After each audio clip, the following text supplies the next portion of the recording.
Minod de edad na lalaki sa Puerto Princesa na sagip ng matap sa loob ng isang culvert habang naliligo kasama ang mga kaibigan. Kasunod na nakabang big time oil price hike sa Taas presyo. ilang motorista humahabol sa pagpapakarga. Pero isang gasolinahan, wala ng diesel. Yate, nila mo na apoy sa gitna ng dagat sa Romblon.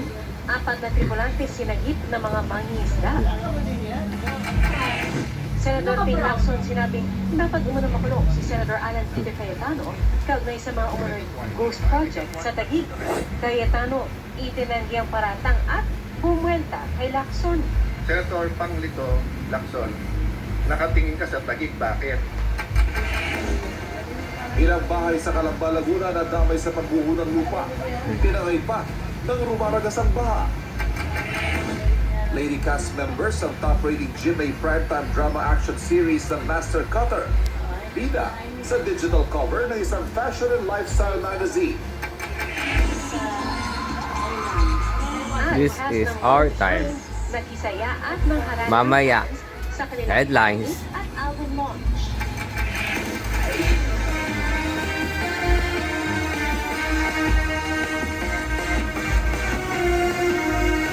Makatuto kami. 24 oras. Hurikam. Ano naman? Napagewang-gewang sa JP Rizal Street sa Hala. Vegas, Rizal noong madaling araw ng July 12. Ayon sa operator, Lala yung last, nakita nila ang video di ba no? Sinita nila ang 37 anyo sa driver pero nang hanapan ng lisensya. Ang binigay niya ay ang nakuhang ticket mula sa San Mateo. Dati, Dumulong sa Santo La Marikina. Lala mo yun? Swerve, hindi pwede. Delikadong pagbiyahe at natamong sira ng jeep. Ayon naman sa Ala. LTO Montalban, tiniketa na nila ang driver at pinagpapaliwanag. Pero sabi ng Ala. operator, hindi na nagpapakita ang tsuper. Magandang hapon po. Nasagip mula sa pagkalunod ang isang bata matapos Muntik matrap manunod. sa lagusan ng tubig sa Puerto Princesa City sa Palawan. Ang biktima nakuha sa lagusan dahil sa pagtutulungan ng mga residente. Ang makapigil hiningang pagsagi, tinutukan ni Dano Tingkungko. Hala! Diyos ko! Nataranta ang mga residente ng Barangay San Manuel sa Puerto Princesa City, Palawan kahapon ng hapon.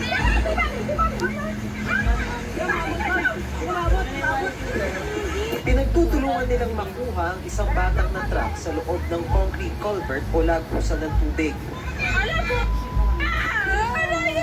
Walang malay at maputla na ang lalaking 11 taong gulang nang mahugot mula sa lagusan. Ilang minuto siyang binigyan ng chest compressions habang naghihintay ng ambulansya pero wala pa ring malay. Isang lalaking may kasanayan sa first aid Wala nang malay. mouth-to-mouth resuscitation. So, nagbigay po tayo ng mouth-to-mouth down. 2 beses, subalit hindi siya nag-response. Medyo pinaban ako ng konti, pero tinitiyak ko na maging positive tayo. Sa kabutihang palad, nagising ang biktima. Ayon sa presidente ng Purok Kapatagan, naligo noon sa Muntik na nunod, mami. biktima kasama ang ibang bata. Nagtatrap. Marunong daw silang lumalangoy dun sa loob ng umbong. Dahil sa kalakihan ng kanyang katawan, hindi siya basta nakalabas na yung time na panghuli niyang langoy po doon. Mabuti raw at may nakapansin sa pangyayari kaya agad nakahingi ng tulong sa iba pang residente. Dinala sa ospital ang bata. Ayon sa kanyang ina, nakakausap na ang bata pero patuloy na inoobserbahan. Ay, iniinda nila yung dibdib niya, masakit yung likod niya. Kagabi, nahirapan siya magingay kay sakit yung dibdib niya. Dinay-spray po siya, may tubig daw po yung baga niya. Para maiwasan na ang kaparehong insidente, pinatakpan na ng barangay ang culvert o lagusan ng tubig. Yan, nako-cover na ako. Mating na matibay, nakakills po yan. Hindi na makukuha yan, nakapako. Hindi pwede na papaswimming doon. Hindi na po yan mapapasukan ng mga bata. Danoting ko, nakatutok 24 oras. Bukas na po magsisimula ang pagbibigay ng ayuda sa mahigit 7 milyong pamilya na kabilang sa Uplift Program. Ang paglilinaw ng DSWD, ngayong buwan lang ang manual payout habang ang mga susunod ay gagawin na sa mga digital wallet. Nakatutok si Bea Pinlac. Naluha ang 4-piece beneficiary na si Marites nang balikan niya ang panahong sadlak siya sa hirap habang mag-isang tinataguyod ang 6 na anak. Sunday tayo na yun. Tanghali, kahit tanghali na, wala ka pang bigas. Maliliit pa sila. Mahirap, super talaga. Pagkatsagaan mo lang talaga, hinayap talaga. Si Jessie na minimum wage earner ang asawa at beneficiaryo ng walang gutom program, umaaray sa pagmahal ng mga bilihin. Kaya Grabe. pinagtutunan niya ang ayuda. Pantagdag gastos. Mahal po ng bilihin kasi ngayon po, pantagdag din po sa baon nila. Hindi lang po kasi pagkain ang iniisip, Ayun, lalo no, pag nagkasakit mahal. yung bata. Kabilang sina Marites at Jessie sa 7.5 million households na makakatanggap ng ayuda sa ilalim ng programang Uplift. No express o time. United Package for Livelihoods, Industry, Food and Transport simula bukas. Ang mga tulad nila na 4-piece at walang gutom program beneficiary, isang beses lang makakakuha ng 2,000 pisong ayuda sa ilalim ng Uplift program. Kulang pa rin. Kaya kahit 4-piece ka, Marami. pwede pa rin. Maraming, Pwede gumastos mo. maraming pesos na mahal. Naabisura na si Kasi- Marites na simula sa Martes, pwede na niya Middle makuha ang East, 2,000 boom, boom, boom. piso sa kanyang land bank ATM. Merong advisory ang program na management office saying that pwede na silang pumunta sa kanilang mga land bank branches. May ganyan notification. Ang mga tukoy na kabilang sa poor at near poor families base sa Community-Based Monitoring System o CBMS ng PSA noong 2024, makatatanggap ng 2,000 piso kada buwan simula Hulyo hanggang Disyembre. Nakikipag-ugnayan ng DSWD sa local government unit para sa pamamahagi ng ayuda. So similar to what we did in the cash relief assistance, we coordinated with the local government units for the identification of payout sites and for yung additional manpower and of course security. Pero sabi ng DSWD, ngayong Hulyo lang magsasagawa ng manual payout para sa kanila. Dapat yung succeeding payout activities, it will be done through digital wallet. So on the first payout nila, after nila makuha yung kanilang uplift assistance, there will be a separate desk for them to be enrolled in whatever electronic or financial service provider available in their respective local government units. 6 na buwan ding makakakuha ng 2,000 pisong ayuda ang mga manggagawang nasa 20,000 pesos pababa ang SSS monthly salary credit at kasama sa CBMS. SSS will send a notification to their members. Meron palang app ang SSS eh. So, dun sa app, may ilalabas na notification and mag-email din ng SSS doon sa qualified beneficiaries. Ang requirement kasi niyan, dapat meron siyang special disbursement account with SSS. Yan. So, lahat ng kanilang uplift assistance will go through that platform. Day up in luck, nakatutok, 24 oras. Inaalam ngayon kung ano nga ba talaga nangyari sa babaeng nabundol ng truck at napuruhan ng kaliwang braso matapos ang alanganing pagbaba ng jeep sa Osmeña Highway sa Maynila. Hala. Nanawagan ng tulong ang mga kaanak ng biktima. Nakatutok si Jamie Santos. Sa viral video na ito, nakuha pasado alas 2 ng madaling araw noong Huwebes, isang lalaki ang mahabol at sumampa sa umaandar na jeep. Humarurot noon ang pampaserong jeep patawid sa Osmeña Highway sa Maynila. Uh-oh! Sa isa pang video, makikita sa unahang bahagi ng jeep ang Babae tila na ng bundol babae na at nasalpong sa babae. truck. Ilang saglit lang, nabundol siya Ow! at mailalim pa sa sasakyan. Hinto yung Duguan truck. ng babae na nakahandusay sa kalsada. Kaliwang braso ang napuruhan sa kanya. Agad siyang dinala sa ospital. Ayon sa kaanak ng biktima, pauwi na noon ang babae at ang mga kasama mula sa Nasa gasalan pa, nang maukulong magkaroon siya. nila ng komosyon sa loob ng jeep. Nandun po kasi siya sa unahan ng jeep. Katabi po ng asawa ng driver. Ngayon po, akala po siguro mag 1, 2, 3. Nagbayad po siya, kumbaga parang nagalit pa po yung asawa. Ang sinabi niya lang sa akin, ate, bakit ako na-disgrasya? Hinawakan ako ng asawa ng driver, yung 2 kamay ko, at tinadyakan ako palabas. Wala umano silang balak magsampa ng kaso, pero nais nilang maipagamot ang biktima hanggang sa gumaling ito. Pero ayon sa Survival Manila District tuloy. Traffic Kala ko Enforcement dead Unit, arrival, kasama dedekla. ang biktima sa grupong humahabol Survivor. sa jeep na kumaripas dahil sa takot matapos may mambato sa kanyang sasakyan kahit pa nakapula ang traffic light. Yung grupo po nila, yung nasa gasaan, nandun po sila sa nahabol po nila yung jeep. Sumapit po sila. Hala? Wala pong tumulak sa kanila. Nakipag-ugnayan na sa pulisya ang truck driver na tumakas matapos mabundol ang biktima. Ayon sa Manila Police District, nakatakda ng sumuko ang driver na posibleng maharap sa kasong reckless imprudence resulting in serious physical injuries. Jamie Ayun. Santos, nakatutok, 24 oras. Nagpapakarga na ng langis ang ilang motorista para maunahan ang nakaambang mega oil price hike sa Martes. Pero ngayon pa lang, may mga gasolinahang wala na umanong supply. Mula sa Quezon City, nakatutok na si Darlene. Darlene? Bid, tayo sa gera na naman. Nakaambang malakihang taas presyo sa produktong petrolyo pero nagkakapila na dito sa ilang gasolinahan sa Quezon City tulad na lang dito sa Quilbo. Sunod-sunod ang dating ng mga nagpapakargang motorista sa isang gasolinahan sa Fairview, Quezon City. Dami, uubos na. Inunahan na nila ang nakaambang big-time oil price hike sa Martes na ayon sa industry source ay aabot sa 11 piso kada litro sa diesel at aabot sa 4 na piso kada litro sa gasolina. Si Rizalino hindi na muna gagamit ng sasakyan sa linggong ito. Buti na. Magko-commute na lang ako. Kahit na mahirap magkasakay sa pag-uwi, siyempre, gagawin ko na lang, tatsagayin ko na lang po. Titigil na muna sa pamamasada ang jeepney driver na si Jimmy. Sabi niya, magiging 200 piso na lang kasi ang kikitain niya kada araw kapag nagmahal ang petrolyo. Hindi napapasada. Mag-ano na lang, maghanap ng ibang trabaho. Oo, tinan mo na. Pag babalik nila ulit, ano lang ulit bibiyahe. Ang TNVS rider na si Menandro, pipilitin pa rin maghanap buhay pero hahabaan ang oras ng pasada. Habang na po ko sa gasolina kasi sobrang mahal na po. Bali yung kinikita, sa gasolina na pupunta.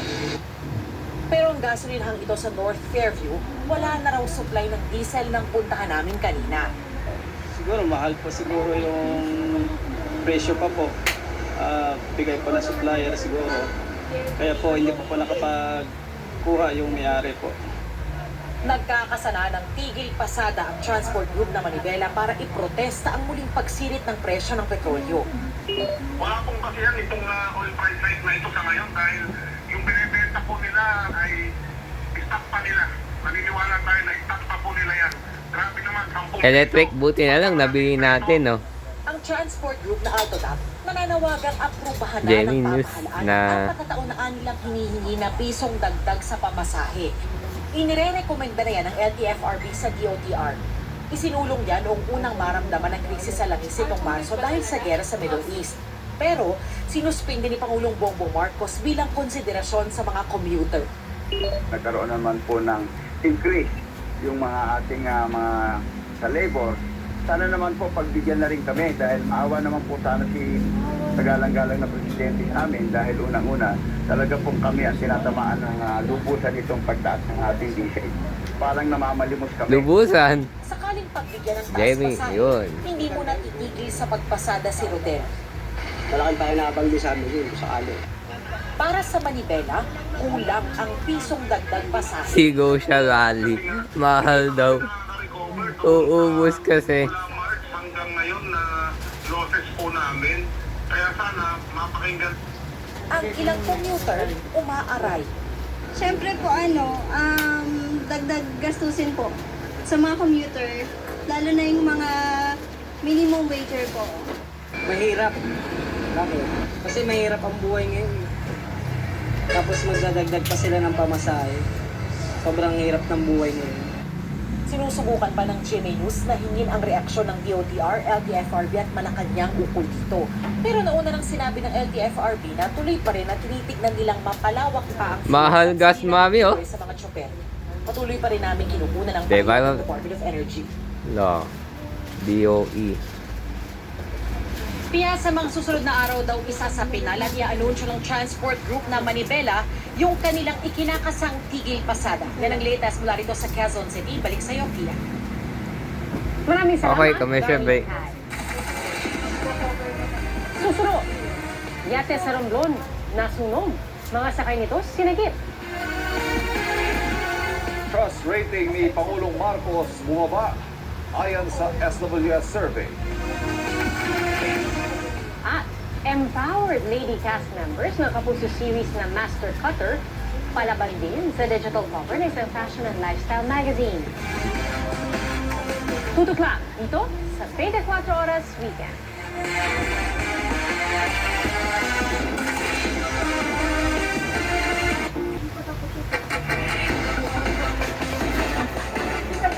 Isang yate ang umapoy sa gitna ng Short sa ads. Romblon. Agad nakaresponde mga magisa sa lugar. Nakatutok si Bon Aquino. Okay. Kita sa video ito, paglagablab ng isang yate Yate sa nag... Lawas, San na. Fernando, Romblon, alauna ng Hulo. hapon. Ang apat na Sunog. crew ng yateng MY Jason makitang nire-rescue ng ilang mangingisda at pinaakyat sa kanilang bangka. Rumesponde rin ang mga tauhan ng Philippine Coast Guard. Sa aerial shots ng PCG, kita ang naglalagablab na yate. So fishing area, may mga fishermen na dun sa area that were able to witness the fire. O yung nakita ko po ng teleskopyo ko, Sea fires. parang kulay white siya na barko na hindi masyadong maaninag na maaninag ko kung cargos ba o tanker. Basta umaakal yung usok po kasi niya na umaapoy. Ayon sa PCG, nilipat sa Konti response na lang. ng PCG team ang apat na tauhan ng yate at kinumpirmang ligtas at walang i-report na nasugatan. Apat sila and all are in good physical condition naman but of course nadaan pa sa mas masusing medical evaluation na. Sa inisyal na investigasyon ng PCG, umalis ang MY Jason mula sa Subic Yacht Club alas 10 ng umaga noong July 17 patungong Consolacion, Cebu. Sabi ng Ayun. kapitan ng yate, nagsimula ang sunog mula sa engine compartment. Ayon pa kay PCG spokesperson Commodore Noemi Cayabyab, kapag nakontrol na ang sunog, hahataki nila ang yate patungo sa ligtas na daungan. Nag-abiso Ayun, na rin ang PCG sa mga nasunog. sasakyang pandagat na Hala. umabas mula sa lugar kung nasaan ang natupok na yate. Bon Aquino, Nakatutok, 24 Oras. Nangangamba ang mga TNBS riders sa kanilang kaligtasan sa pagtanggap ng mga booking ng mga pasahero kasunod po ng ilang insidente ng panghuhulog at pagpatay sa kapwa 300 nilang views motorcycle kahapon. rider. Ipitigas Ang weekend. sa pagtutok ni EJ Gomez. Sa viral photo na ito nakuha ng He was isang hold up. pasahero madaling araw noong Huwebes, July 16, may nakasulat na, "Buntis po ang asawa ko.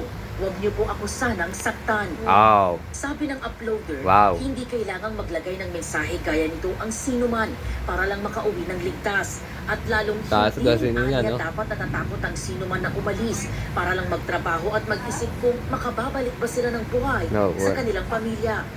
Ang motorista namang ito hindi napigilang maluha sa nakitang nakasulat ding mensahe sa helmet ng isang rider na nakita niya sa gitna ng traffic. Bakit? Bakit kailangan na maglagay ng note para lang makauwi sa family niya Nancy? Umani ang post ng milyong-milyong views sa social media. Ang video na panood din ng motorcycle taxi rider na si Fernando na 7 taon nang namamasada. Didiskarte na lang para iwas hold up. Opo. Bawasan po yung biyahe sa gabi. Mostly sa araw na lang para iwas sa hold up. May test din yung mga hold up. Namimili ng magagandang motor. Yung sa akin, medyo magalanganin dito kasi manual. Katulad ni Fernando, ang ilang rider na nakikiusap ngayon sa mga tao, pasahero man o hindi, na huwag sana silang gawa ng masama dahil Tama. nagkakaroon lang naman sila. Dapat po may booking po sana ako papuntang Caloocan po, nasa 500 plus po sana yun. Mula BGC pa, hindi ko na po kinuha kasi baka pagdating ko, medyo may tumabang na rin po sa akin po.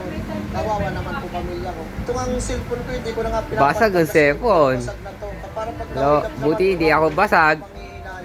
ibibigay ko na lang sa kanila na to para wag lang ako patayin. Marami na kaming iniilagan na mga lugar ngayon kung saan po yung mga talagang delikado na lugar, hindi na po namin pinipick up yun kahit na bawal po sa amin mag-cancel.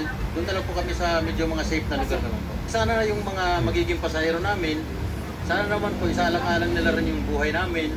Kasi naghahanap buhay lang po kami ng patas eh. Sabi ni LTFRB Chairman Vicor Mendoza, ipapatawag nila ang mga motorcycle taxi riders at iba pang stakeholders para sa isang public consultation sa susunod na linggo. Kamali, error. LTFRB. No LTRFB. Mali. Naka-error. Ayusin lang LTFRB. Error ata. Bago sila makapag-book sa app. Naka-error ang kanya LTRFB. Na hindi naman umalan ng ipanan at saka specific. Naka-error. Nakatutok, 24 oras. Bangay po sa mga robbery incident ng mga TNBS riders sa Caloocan at Cavite, nakikipag-ugnayan ng TNT sa Land Transportation Franchising and Regulatory Board o LTFRB at sa mga ride-hailing company para palakasin din ang seguridad ng mga rider bukod pa sa mga pasahero. Okay. We will be actively Oh. participating Go. sa discussions po together with all relevant companies and agencies. Mami ka ni Hinahabol po ng LTRFB. Mali. police ay preventive measures at proactive measures. Sana naman po makita rin natin Error. ng pagpapakalat Naka-error ng ate at yung LTRFB. na follow-up Session ay na po. nagilid naman po sa Mamaya. pagsunod ng mga krimen. Ngayon lang po eh. Bumaba ang trust rating ni Pangulong Bongbong Marcos sa second quarter ng 2026 base sa survey ng Dati. social weather stations. Sa survey na isinagawa ng Wow, bumaba na. 29-2026, bumaba sa 34% Dahil sa karoon ng mga Middle Pilipino East. nagsabing Gira. meron silang much trust sa Pangulo.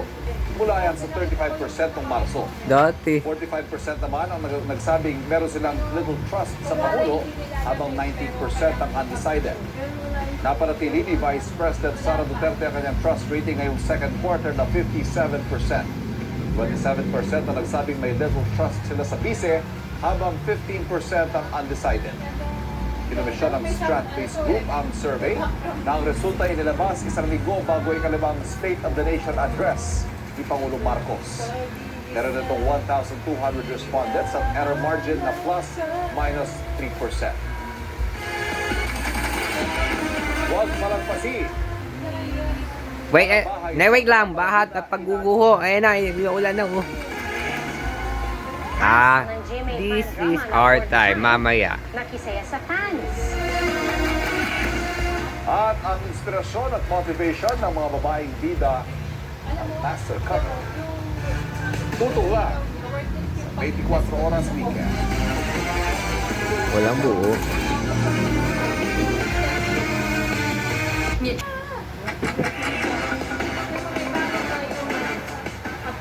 Nagdulot ng mga pagguho ng lupa o landslide ang malakas na pag-ulan kanina hapon sa Calamba, Laguna.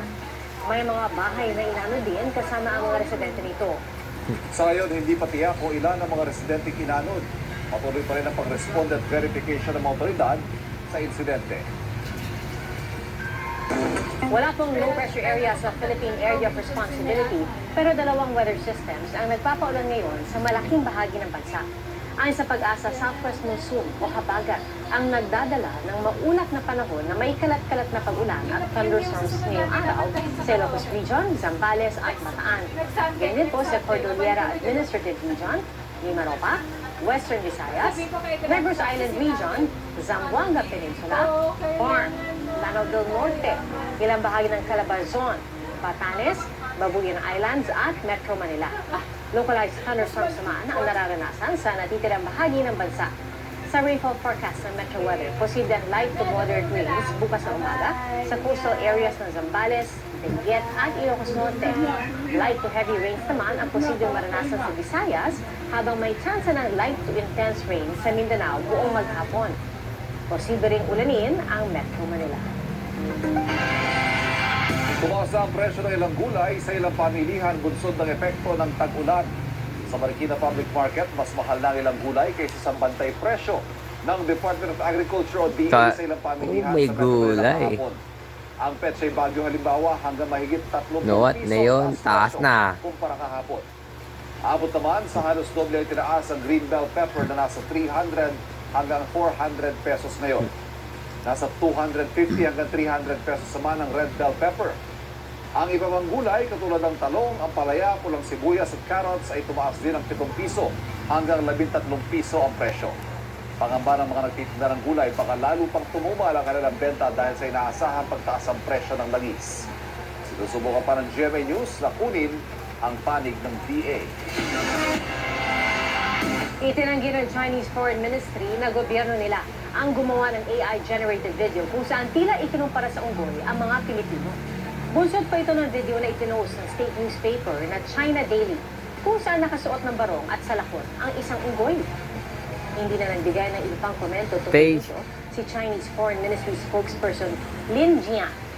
Pero ginit niya ang matagal na anyang paniniwala ng China na illegal at walang visa ang 2016 arbitral victory ng Pilipinas. Hindi naman naniniwala si Defense Secretary Gilberto Teodoro na hindi ang Chinese government ang nasa likod ng AI-generated video. It's a state-sponsored video. So, mahirap paniwalaan yun. State-sponsored China Daily yun. At walang lumalabas sa China na hindi na walang pahintulot ang gobyerno nila. Sa amin naman, sa Defense Department, hindi basta namin paniniwalaan. Kinundi na naman ni Senadora Risa Ontiveros ang anyay racist Mami, punas propaganda yung ng China. Nanawagan din nabalat siya sa po. Malacanang na ipatawag Kamay po. ang Chinese ambassador para maipaabot ang ating galit sa anyay delikadong propaganda ng China. Yung ang mga nakakakilig na eksena sa naging second album launch ng Born to Shine. Non-stop ang Last pagtutok one. nito sa 24 oras weekend.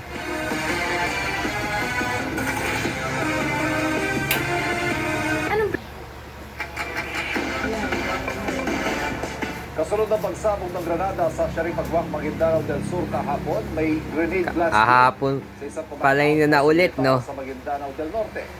Nakatutok si Efren Mama ng GMA Regional Kaputol TV. kasi. Sa Yan kahapon nangyari. rider na ito na huminto sa tabi ng kalsada sa barangay Makagiling, Sultan Kudarat, Maguindanao del Norte. Kahapon nasabugan ng Granada. ng Charlie Company 7th Infantry Battalion. Bigla itong sumabog. Agad tumakas ang naghagis. Walang sugatan sa insidente. Ayon sa 6th Infantry Division ng Philippine Army, tinutugis na ang salarin na posibleng paghihiganti ang motibo. When the leader of the IFF, Commander Bungos, was killed last month, mayroon na mga balibalita, may mga information na maaaring mag-retaliate sila. So, isa yan sa mga anggit Kahapon na nata. pero other than that, ongoing naman yung investigation, baka may iba pang mga motive. Bago ang pagsabog kagabi, Kagabi pala. ng riding in tandem suspects ang sasakyan ng militar Yun. sa Sharif Agwak, Maguindanao del Sur. Mag 6:30 ng umaga kahapon din. Yun. Kahapon. Ayon sa Philippine Army, may mga suspect na sila sa naunang pagsabog, pero hindi pa muna nila ito isinapubliko. Inaalam pa kung may kaugnayan ang nasabing mga suspect sa magkahiwalay na pagsabog. We cannot really say this time Pinapasabugan. yung two unidentified armed men na responsible sa throwing ng hand grenade doon sa Sharif Agwak kung the same group or the same personalities naghagis naman ng grenade dyan sa headquarters ng Charlie Company ng 7IB sa municipality ng Sultan Kudarat.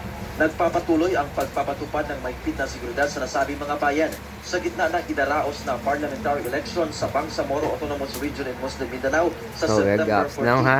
Mula sa GMA Regional TV, Efren Mamak, nakatutok 24 oras.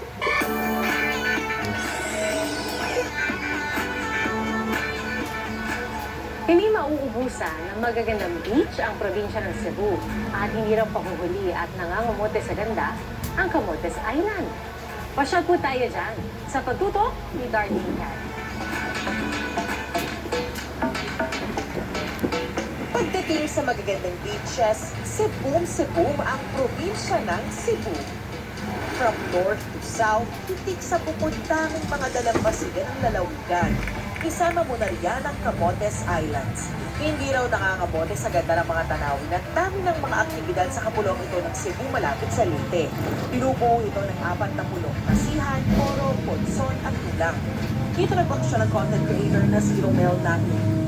Mula sa jump-off na isla ng Pasihan, 10 minuto ang tagal ng boat ride at mararating ang maliit na paraiso ng Tulang Dion Island. Bubungat na agad sa mga bisita ang gabulbos na puting buhangin at katubigang napakalinaw na hangkong sa mga mahilig sa swimming at snorkeling. Pagbalik ni Romel sa Pasihan, sa ilalim ng lupa naman ang sunod niyang destinasyon, ang Lizzie's Cavern. Makikita sa loob ng kuweba ang mga limestone formation at malinaw na underground pool. Mula sa Yungib, punta naman sa Buho Rock Resort at Marayo para sa cliff jumping. At sa pagtatapos ng araw, mag-unwind sa Bacau Beach. Tahimik dito at hindi matao. Perfect spot para mag-sunset watching at masulit ang pasyal sa tag-init. Sulit, ha? O, saan tayo sa susunod na pasyal o food trip? I-share niyo sa 24 Oras Weekend page ang inyong travel and food adventures. Darlene Kai, nakatutok, 24 Oras.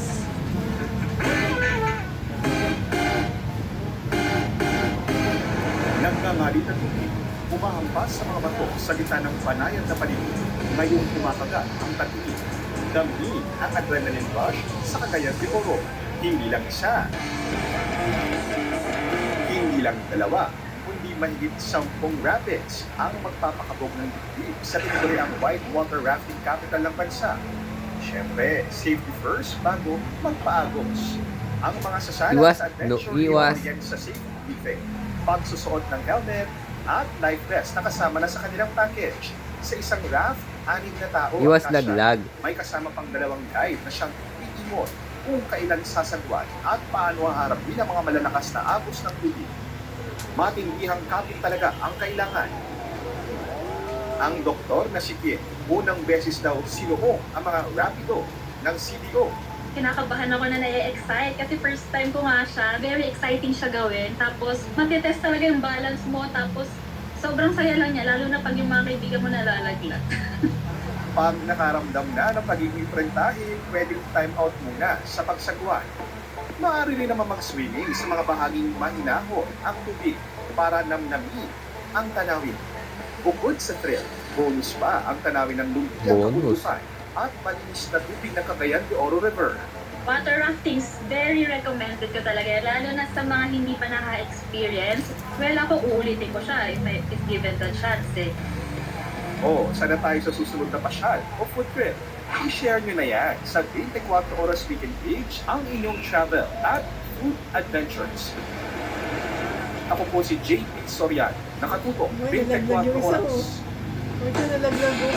Back-to-back sports victories para sa Pilipinas. Tagumpay ang ating rugby team sa pag-defend ng kanilang championship title sa Unions Cup sa Thailand. Tinambakan ng Philippine Volcanoes ang kupunan ng Malaysia sa score na 39-18. Bagamat nagtay ang dalawang kupunan bago ang halftime na naigang Pilipinas sa second half ng match.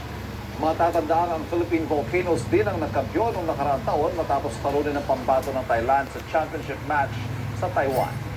Samantala, nasungkit naman ang Pinoy boxer na si Charlie Suarez ang World Boxing Organization International Super Featherweight title sa California. Napabagsak ni Suarez ang boxer na si Manuel Avila sa loob lang. Dati nabagsak. Mahigit 2 minuto lang itinagal ng laban matapos paulanan ng suntok ni Suarez si Avila. Iimbitahan ang magkapatid na sina Senador Alan Peter Cayetano at Lino Cayetano sa pagdinig ng Senate Blue Ribbon Committee kaugnay sa flood control scandal. Kaugnay po yan sa umano'y bilyon-bilyong pisong flood control project sa Taguig na gustong paimbestigahan mismo ni Lino Cayetano. Nakatutok si Jonathan Anda. Sa muling pagkulong ng investigasyon ng Senate Blue Ribbon Committee sa flood control scandal, sinabi ni Committee Chair Erwin Tulfo, iimbitahan nila si Lino Cayetano, General Manager ng PTV4, ang kapatid ni Senador Alan Peter Cayetano. Pinapaimbestigahan ng younger brother niya yung flood control sa kanilang bayan sa Taguig noong 2022 hanggang 2025 na umaabot sa 6 billion. O siguro dapat mag-ready siya doon dahil kapatid niya mismo ang humihingi ng investigasyon dahil may nakita yata yung kanyang kapatid Itinanggi ni Senador Cayetano na may ghost project sa Taguig. Wala pong ghost project sa Taguig. At kung may mapapakita po kayo, mananagot. Pero nung sinundan po namin yung GAA at sinundan po namin yung mga pondo ng gobyerno, nandun po yung mga project. Kaya ano suggestion ko, on the record yan sa DPWH kay Secretary Vince Dizon, utusan lahat ng district engineer at kung pwede pati LGU, kunan ng picture. Last year pa to.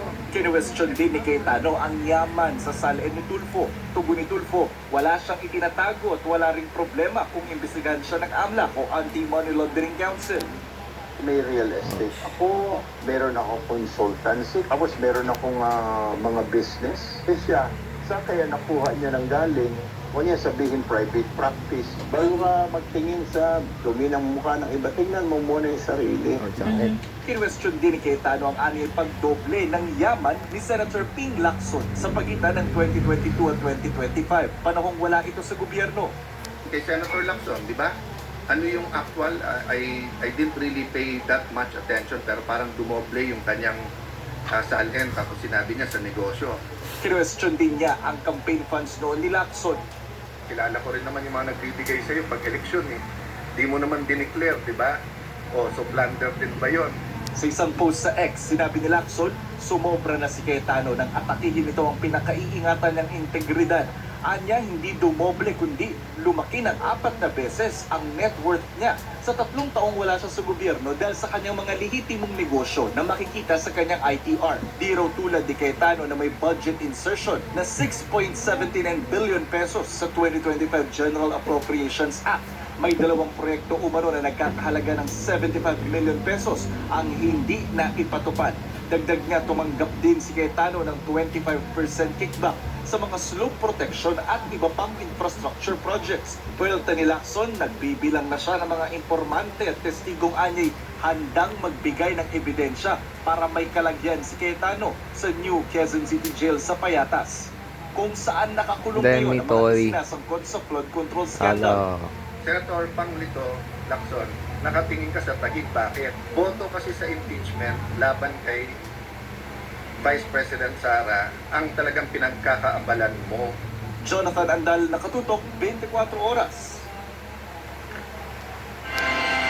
Sinusubukan pa po namin kuna na payag si Senator Cayetano kaugnay sa anyay 6.79 billion pesos na insertion umano ni Cayetano sa 2025 national budget.